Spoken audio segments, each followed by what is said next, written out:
રતનપરમાં રહેતી અને મારવાડી કોલેજમાં અભ્યાસ કરતી 23 વર્ષની ઝિમ્બાબ્વેની યુવતીને રવિવારે મધ્યરાત્રિએ પ્રસૂતિ પીડા શરૂ થયા બાદ શહેરના 150 ફૂટ રિંગ રોડ પર ગોંડલ ચોકડી નજીક એક ખાનગી હોસ્પિટલમાં દાખલ કરવામાં આવી હતી, જ્યાં તેણે સવારે 8:45 વાગ્યે એક બાળકીને જન્મ આપ્યો હતો.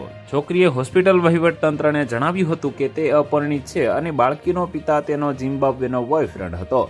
સાંજે 4 વાગ્યે બાળકીને હોસ્પિટલમાંથી રજા આપવામાં આવી હતી. હોસ્પિટલ વહીવટતંત્રે બાળકીના જન્મ અંગે મ્યુનિસિપલ કોર્પોરેશનને જાણ કરી હતી, જેમાં છોકરીના માતા પિતા તરીકે ફક્ત છોકરીનું નામ લખવામાં આવ્યું હતું અને અપરિણીત છોકરી માતા બની હોવાની માહિતી મોડી સાંજે કુવાડવા પોલીસને આપવામાં આવી હતી.